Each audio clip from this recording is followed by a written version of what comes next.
18 सितंबर साल का दूसरा चंद्र ग्रहण, बुधवार के दिन साल का दूसरा चंद्र ग्रहण लगने जा रहा है। चुपचाप गाय को खिला दें, या एक छोटी सी चीज उससे पहले आइए जानते हैं, सितंबर में चंद्र ग्रहण कब है। पंचांग के अनुसार साल का दूसरा और सबसे महत्वपूर्ण चंद्र ग्रहण बुधवार के दिन पवित्र नदी में स्नान करने से कुंडली के ग्रह दोष दूर होते हैं। गाय माता और भोलेनाथ दोनों की कृपा मिलती है। चंद्र ग्रहण के दिन से चंद्रमा उत्तर दिशा की ओर गति करते हैं और इस आने वाले बुधवार को चंद्र ग्रहण लग रहा है। इस अवधि में चंद्रमा का तेज बिल्कुल भी नहीं होता है। यही वजह है कि चंद्र ग्रहण के बाद चंद्रमा पूजा करने से मान सम्मान, धन और स्वास्थ्य लाभ मिलता है। कहते हैं इस दिन गुड़, अन्न, वस्त्र, काला तेल, खिचड़ी आदि का दान करने वालों को मोक्ष की प्राप्ति होती है। 18 सितंबर दूसरा चंद्र ग्रहण बुधवार के दिन अगर आप यह उपाय कर लेते हो तो यकीनन आप पर मां लक्ष्मी की कृपा होगी और आप धनवान बन जाओगे। आप धनवान ना बने तो मुझे बताना दोस्तों, बस जो उपाय आपको बताया जाए वह उपाय कर लेना। चलिए जानते हैं। 18 सितंबर चंद्र ग्रहण के दिन चुपचाप गाय को दे। यह एक छोटी सी चीज, रोडपति भी होंगे, करोड़पति मिलेंगे, सभी संकट और कष्टों से मुक्ति, मृत्युदंड, पितृदोष तुरंत होगा खत्म, पूरे साल आपके भरे रहेंगे। अन्न धन के भंडार, यूं कहे कि आपकी 7 पुश्ते तक करेंगे रुपयों पैसों पर राज दोस्तों। 7 पीढ़ियों तक बैंक बैलेंस बढ़ता चला जाएगा। सभी दुख, दर्द, संकट, कष्ट है वह दूर हो जाएंगे और सभी सुख आपके कदमों में आ जाएंगे। सभी सुख आपके चूमेगी।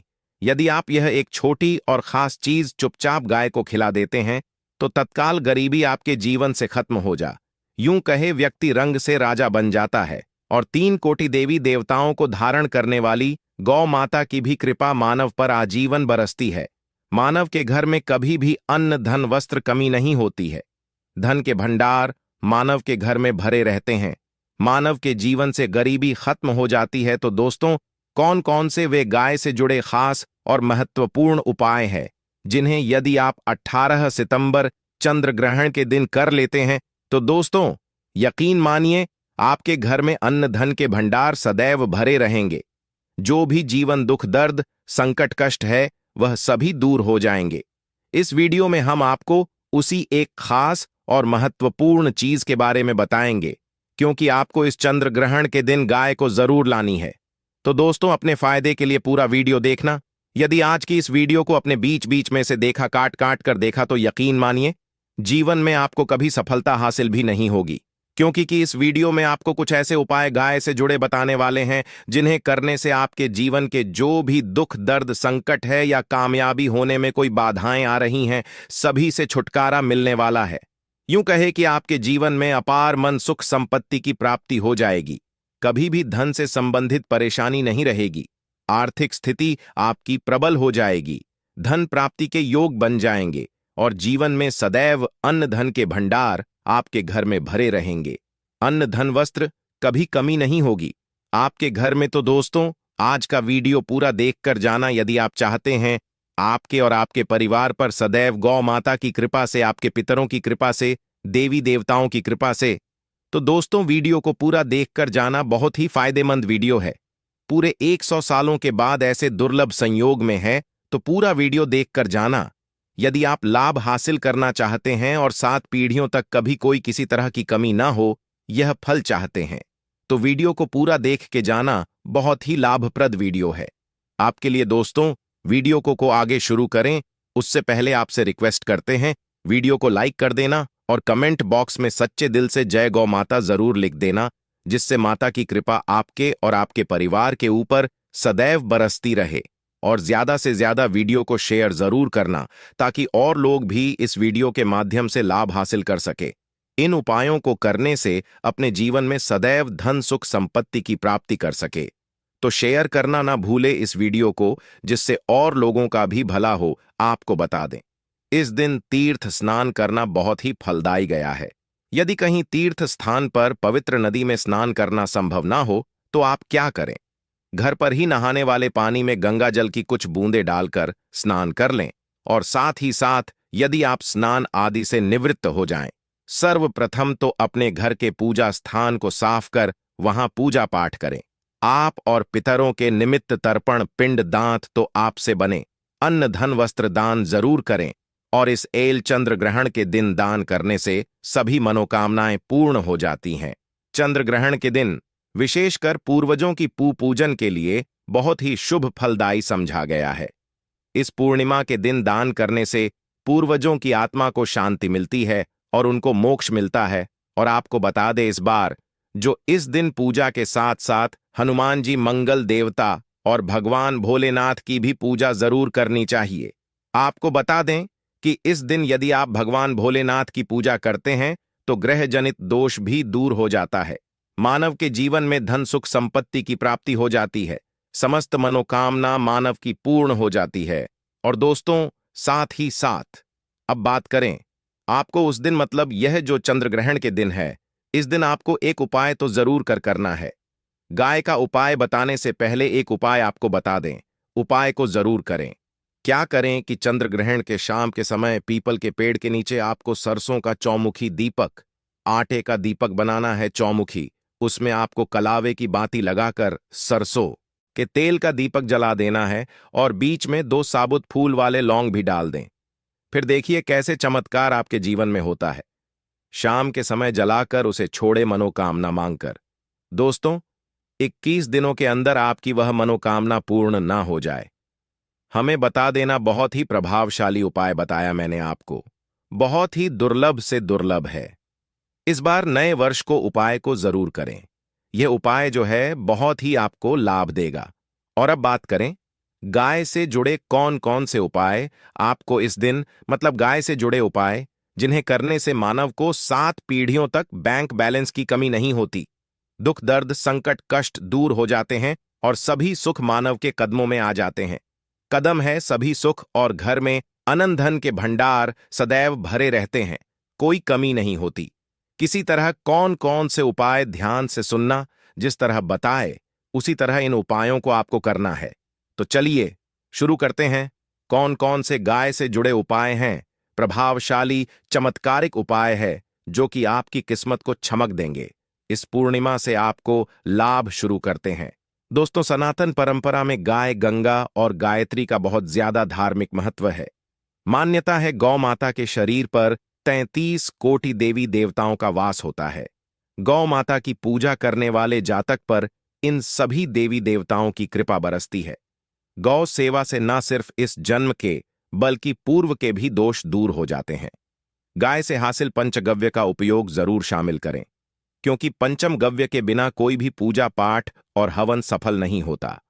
या दोस्तों, गौ कृपा पाने के लिए प्रतिदिन, सप्ताह अथवा महीने में परिवार समेत एक बार गौशाला का नियम जरूर बनाएं और वहां गायों को हरा चारा जरूर खिलाएं। इससे आपको शुभ फलों की प्राप्ति होगी और साथ ही साथ गौ सेवा और गौ पूजा से 9 ग्रह शांत हो जाते हैं और इनसे जुड़े दोषों का निदान हो जाता है। गर्मियों में गौ माता को पानी पिलाए और सर्दी में गौ माता गुड़ जरूर खिलाए। ध्यान रखें कि गर्मियों में गाय को गुद न खिलाए। अनेक देवी देवताओं को अपने शरीर पर धारण करने वाली गौ माता से जुड़े कई शुभ और अशुभ संकेत भी होते हैं। मसलन, गाय य का दूध देते समय यदि गाय लात मार दे और सारा दूध बिखर जाए तो अब शगुन होता है। यदि कोई यात्रा पर निकल रहा हो और गाय अपने बछड़े को दूध पिलाती सामने आ जाए तो निश्चित रूप से जिस यात्रा के लिए आप निकले हैं वह यात्रा आप जरूर ही सफल होगी और वह जिसके लिए आप निकले हैं वह जरूर ही पूर्ण होगा। यात्रा पर जाते समय बाईं ओर गाय की आवाज और रात्रि में गाय की हुंकार करना भी शुभ होता है। दोस्तों, साथ ही साथ गाय के साथ आप भूलकर भी दुराचार ना करें, अन्यथा मिलता है घोर पाप और जीवन भर की परेशानियां बनी रहती हैं। जी हां दोस्तों, गाय को राष्ट्रीय बनाए जाने और इन्हें मौलिक अधिकार दिए जाने की बात हो रही है तो सवाल उठता है, गाय संस्कृति का अहम हिस्सा है, तब भी गाय के साथ लोग खराब व्यवहार कैसे कर लेते हैं। गाय दर दर भटक रहती है, भरपेट इन्हें चारा तक लोग नहीं देते। गाय जब तक दूध देती रहती है तो उनकी सेवा होती है और जैसे ही दूध देना बंद कर देती है तो लोग इन्हें उनकी किस्मत पर छोड़ देते हैं, सड़कों पर और गलियों में भटकने के लिए। ऐसे में गोवंश जीवों को कोई डंडे मारता है तो कोई पानी डाल देता है, कभी वाहनों की चपेट में आ जाती है तो कभी बीमार होकर बेचारी यह गाय दम तोड़ देती है। ऐसे में जरूरत है इन बातों को जानने की लेकर शास्त्रों में क्या कहा गया है। गाय के साथ आपको कैसा व्यवहार करना चाहिए दोस्तों? गाय को कभी भी मारना पीटना नहीं चाहिए। शास्त्रों में गाय को माता का दर्जा दिया गया है। गाय को मारने वाला माता को मारने पीटने वाले के समान पाप का भाग्य समझा जाता है। नरक लोक में वर्षों तक कष्ट भोगना पड़ता है। अगले जन्म पशु योनि में मिलता है। कथा है कि गौतम मुनि ने गलती से गाय को डंडा मार दिया था, जिससे गाय की मृत्यु हो गई थी, और इस पाप से मुक्ति के इन्हें वर्षों तक तपस्या करनी पड़ी। भगवान श्री कृष्ण जी ने बैल स्वरूप में आए वृद्धाश्रम का वध कर दिया था, जिससे मुक्ति के लिए भगवान श्री कृष्ण को संपूर्ण तीर्थों को एक कुंड में बुलाना पड़ा, और इस कुंड में स्नान से वह पाप मुक्त हो गए।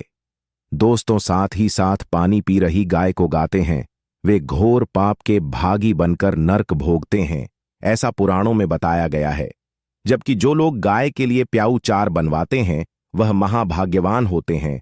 ऐसे लोग घोर पाप से मुक्त होकर स्वर्ग पा जाते हैं और बड़े ही धनवान कुल में जन्म लेकर सुख भोगते हैं। और साथ ही साथ आराम कर रही गाय को कष्ट देकर कभी भी उठाना नहीं चाहिए। कहते हैं कि जिस स्थान पर गाय बैठी है वहां से नकारात्मक ऊर्जा खत्म हो जाती है। गाय के बैठने की जगह को जो लोग नियमित साफ रखते हैं वह जन्म में किए गए जाने अनजाने में पापों मुक्ति हो जाती है और गोलोक में स्थान पाते हैं। गाय को डंडा मारकर उठाना, पानी डालकर उठाने से मनुष्य पाप का भागी बनता है और अगले जन्म में उसे दर्द भटकना पड़ता है।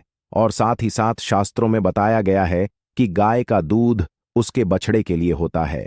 गाय के बछड़े से बच हुआ दूध मनुष्य को लेना चाहिए, परंतु कुछ लोग एक बार गाय को दूध लेने बाद फिर से बछड़े के लिए बचा हुआ दूध भी धो लेते। ऐसा करना घर पाप कहा जाता है। ऐसे दूध को धोने वाला और ग्रहण करने वाला दोनों ही पाप के भागी बन जाते हैं। दोस्तों, साथ ही साथ शास्त्रों में कहा गया है कि गोवंश मतलब गाय और बैल के पीठ पर नहीं बैठना चाहिए। इनकी पीठ पर बैठने से महापाप लगता है। ऐसे लोगों को नर्क की यातना भोगनी पड़ती है। एकमात्र देह के अंश के उत्पन्न नंदी ही गोवंश है, जिस पर स्वयं महादेव और महादेवी करती हैं, क्योंकि नंदी ने स्वयं अपनी इच्छा से महादेवी की सवारी बनना स्वीकार किया था। और साथ ही साथ शास्त्रों में गाय के दान को बहुत ही महत्व दिया गया है, परंतु ऐसी गाय का दान कभी नहीं करना चाहिए जो बूढ़े और बीमार हो। कठोपनिषद में नटके की कथा भी इस संदर्भ में है कि जिस नटके ने पिता द्वारा बूढ़ी गाय को दान करने पर आपत्ति जताई थी, दूध देने वाली और बछड़े सहित जो लोग गाय दान करते हैं वह महान पुण्य को हासिल करके स्वर्ग में स्थान पाते हैं। दोस्तों, साथ ही साथ सूर्य चंद्र मंगल शुक्र की युक्ति राहु से हो तो पितृदोष होता है। यह भी मान्यता है कि सूर्य का संबंध पिता से एवं मंगल का संबंध होने के कारण सूर्य यदि शनि राहु या केतु के साथ स्थित हो या दृष्टि संबंधी हो तथा मंगल की युति राहु या केतु से हो तो पी दोष होता है। इस दोष से जीवन संघर्षमय बन जाता है। यदि पी दोष हो तो गाय को प्रतिदिन या किसी भी पूर्णिमा दिन या किसी भी खास दिन पर रोटी गुड़ चारा खिलाने से पी दोष खत्म जाता है। साथ ही साथ गाय की पीठ पर जो कूबड़ बना होता है वह बृहस्पति गुरु है। आठ जन्मपत्री में यदि बृहस्पति अपनी नीच राशि मकर में हो या अशुभ शिवलिंग में जा रहे हो और सामने से गौ माता आती हुई दिखाई दे तो गौ माता को अपनी दाहिनी ओर से जाने देना चाहिए। आपकी यात्रा जरूर ही सफल होगी और जिस घर में गाय होती है उसमें दोष स्वतः ही खत्म हो जाता है। और साथ ही साथ आपको बता दें कि गाय को आप भी रोटी बनाएं, प्रतिदिन ताजी रोटी ही बनाएं। गाय को अगर आपने रोटी बनाई है तो कोशिश करें कि उस रोटी को आप तुरंत ही गाय को दे दें।